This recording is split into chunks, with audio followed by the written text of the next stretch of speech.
معاون جو چلے تو جہاں سے گزر گئے۔ کچھ عرصہ پہلے ہم نے آپ کو اس کی کچھ قصے سنائی تھی پڑھ کر، اور درمیان میں یہ سلسلہ رک گیا، ہم نے کچھ اور سلسلہ شروع کیا۔ اب یہ پھر سلسلہ شروع کرتے ہیں، اور پچھلی قسط میں ہم نے آپ کو اس حصے کو سنایا تھا جس میں وہ اس کے لمبے لمبے بال چوٹی کاٹ دیتا ہے اور تایا ابو پھر ناراض ہوتے ہیں۔ پچھلی قسط کا لنک ہم آپ کو ڈال دیں گے۔ اب آگے کی کہانی سنیں۔ عنوان ایک بار پھر، جو چلے تو جہاں سے گزر گئے، سارہ اور منصور کی محبت کی داستان، مصنفہ نصرت شمسی۔ مقدمہ کافی بڑا تھا، اس لیے اتنی جلدی نپٹنے والا نہیں تھا۔ آج تو سارہ کو بہت ہی غصہ آ رہا تھا، اسے پورا یقین تھا کہ یہ کام کسی جن بھوت کا نہیں، منصور کا ہے، جو ہر وقت اس سے کہتا رہتا تھا یہ بلوں میں جگڑے بال بہت برے لگتے ہیں، لیکن اگر وہ منصور کا نام لے گی تو پھر اس کی خیر نہیں۔ ابھی یہ ذکر چل ہی رہا تھا کہ تایا ابا اور منصور کے پاپا گھر میں داخل ہوئے اور یوں سب کو آنگن میں دیکھ کر حیران رہ گئے۔ کیا ہوا؟ سب خیریت تو ہے؟ دونوں جلدی سے قریب آئے اور پھر تائی امی نے سارا واقعہ منون سنا دیا۔ مجھے تو لگتا ہے اپنی سارا جھپیٹے میں آ گئی۔ کیسی باتیں کرتی ہو؟ یہ منصور کہاں ہے؟ بلاؤ، یہ حرکت اسی کی ہے، صرف اسی کی۔ نہیں تایا ابا، میرے کمرہ تو اندر سے بند تھا۔ چپ! ہر بار کسی نہ کسی بہانے اسے بچا لیتی ہے۔ سر چڑھ گیا ہے، وہ دماغ خراب ہوتا جا رہا ہے صاحبزادے کا۔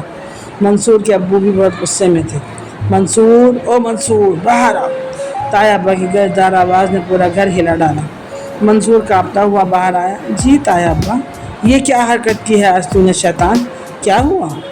کیا ہوا؟ بھولا بنتا ہے؟ یہ سارا کے بال کس نے کاٹے؟ سچ سچ بتا، نہیں تو اسی بیت سے تیری ٹانگیں توڑتا ہوں۔ نہیں تایا ابا، مجھے نہیں پتا۔ جھوٹ! تایا ابا نے اپنی بیت اٹھا کر ایک زوردار منصور کی کمر پر گسیٹ دی، جس سے وہ تڑپ کر فرش پر گر گیا۔ سارا تڑپ کر تایا ابا کے آگے آ گئی۔ تایا ابا، نہیں پتا نہیں یہ منصور نے کاٹے ہیں یا کسی اور نے۔ کوئی بات نہیں، پھر سے بڑے ہو جائیں گے، مگر آپ منصور کو مت مانو۔ ہٹ لڑکی، ہر بار اس کی ڈھال بن جاتی ہے۔ آج میں اس سے اگلوا کر رہوں گا کہ یہ کام کس کا ہے۔ تایا ابا پلیز چھوڑ دیں، آئندہ اگر یہ کوئی حرکت کرے گا تو میں آپ کو سچ میں خود بتا دوں گی، پلیز تایا ابا۔ سارا تایا ابا کے آگے کھڑی تھی اور منصور اپنی کمر سہلا رہا تھا۔ پاگل لڑکی! تایا ابا نے غصے سے اپنی بیت پھینکی۔ جو دل چاہے کر، مگر یاد رکھ کہ تو بہت غلط کر رہی ہے۔ اس کی غلطیاں کرنے کی عادت اتنی پختہ ہوتی جا رہی ہے اور تو اس کی ڈھال بن کر اسے اور ہوا دے رہی ہے۔ آنگن سے رفتہ رفتہ سبھی چلے گئے۔ منصور کے لیے یہ غبار اتنا ہی بھاری تھا کہ کمر پر یقیناً نیل پڑ گیا ہوگا۔ وہ ابھی تک بے چین تھا۔ منصور، کیوں کرتے ہو ایسا؟ اب ہم بڑے ہو گئے ہیں کہ تم نے آج کیا حرکت کی؟ میری چوٹی آدھی کیوں کر دی؟ سارا، کمر میں بہت درد ہو رہا ہے، اسی لیے تم ہر وقت چکر رہتی ہو۔ منصور، صرف اس لیے؟ مجھے تمہاری یہ چوٹی بہت بری لگتی ہے، کھول کے رکھا کرو انہیں۔ سارا نے منصور کو دیکھا اور آگے بڑھ گئی۔ بچپن سے جوانی تک ہزاروں حادثوں سے بچتی بچاتی سارا اب 18 سال کی حسین دوشیزہ ہو گئی تھی، اور وہ منصور 17 سال کا جوان لڑکا۔ دونوں کا ساتھ اب بھی ویسا ہی تھا۔ دونوں ایک ہی مضمون سے پڑھ رہے تھے، مگر الگ الگ کالج میں۔ انٹر کے بعد دونوں کا کالج بھی ایک ہی ہو جاتا، اس بات سے دونوں ہی بہت خوش تھے۔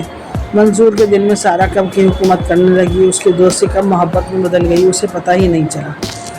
پتہ چلا تو بس ہر وقت اس کو سارا کو دیکھنے کی خواہش رہنے لگی تھی، مگر یہ بات اس نے آج تک سارا سے بھی نہیں کہی تھی۔ اسے خبر تھی کہ اس کی بات کو سن کر سارا اسے بہت مارے گی اور وہ پھر زندگی بھر کے لیے اسے کھو دے گا، اور وہ اسے پانا چاہتا تھا۔ اس لیے اس نے انتظار کرنا تھا ابھی کئی سال اور۔ ابھی تو ہم دونوں تعلیم پوری کرنی ہے، وہ منصور اپنے پیروں پر کھڑا ہونا ہے، تبھی سارا اسے مل سکتی ہے، اس نے خود کو سمجھایا۔ سارا، چلو آج ساحل پر چلتے ہیں۔ وہ اس کے سر پر کھڑا تھا۔ کیوں؟ ریت میں گھر بنائیں گے۔ کتابوں پر جھکی سارا لمبے لمبے بال کھولے۔ سارا نے اس کی بات سن کر بے تحاشا ہنستی چلی گئی۔ ہنستے ہنستے اس نے اپنے بالوں کا جوڑا بنایا، جو اس بے تحاشا ہنسنے سے پھر کھل گیا اور اس کے شانوں پر کالی گٹھائیں بکھر گئیں۔ یہ لمحات منصور کے دل میں اتر گئے۔ پاگل ہو گئے ہو؟ ہم ریت پر گھر بنانے کی عمر سے بہت آگے نکل آئے ہیں منصور۔ ہاں پتہ ہے۔ منصور آگے آیا اور اس کے بال پکڑ کے بولا، جانتا ہوں، مگر ایک بار پھر تمہارے ساتھ گھر بنانا چاہتا ہوں۔ اس کا لہجہ چاہتوں کی چاشنی میں ڈوب گیا۔ سارا نے حیرانی سے اسے دیکھا۔ ایک لمحے کو اس کا دل دھڑکا، لیکن تب تک منصور خود کو سنبھال چکا تھا۔ ارے آج موسم اچھا ہے، چلو گھومنے چلتے ہیں، اسی ٹیلے پر آج کی تاریخ ڈال کر آئیں گے۔ آج ہمارے کتنے چکر ہو گئے ہوں گے، چلو۔ سارا نے بالوں کو کلپ لگایا اور امی سے کہتی اس کے ساتھ باہر نکل آئی۔ اب تم دونوں رات سے پہلے آنے والے نہیں؟ پتہ نہیں، منصور کی جیب میں کچھ ہوا تو ٹھیک ہے، میرا پرس تو خالی ہے۔ بچپن سے جب بھی ہم دونوں نے ساحل پر جانا شروع کیا ہے، وہاں ایک ٹیلے پر اپنا نام پتھر پر لکھ آتے۔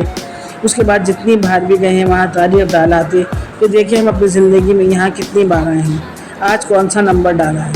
سارا نے منصور کو پھر سے تاریخ ڈالتے ہوئے پوچھا، 50واں نمبر تھا آج؟ واو، ہم 50 بار یہاں آ چکے ہیں۔ سارا نے خوشی سے تالی بجائی، پھر دونوں بہت دیر تک وہاں باتیں کرتے رہے، کالج کی، دوستوں کی، گھر کی، منصور کی۔ منصور، آج میرا پرس بالکل خالی ہے۔ سارا منصور کے چلے جانے کا اشارہ کیا۔ سن لیا تھا، منصور نے، پرس میں اب کافی نوٹ ہوتے ہیں، چلو کنجوس آپا۔ سارا ہنستی ہوئی آلو کی ٹکی اور سوٹ کے بتاچے آئس کریم کے ٹھیلوں کی طرف مڑ گئی۔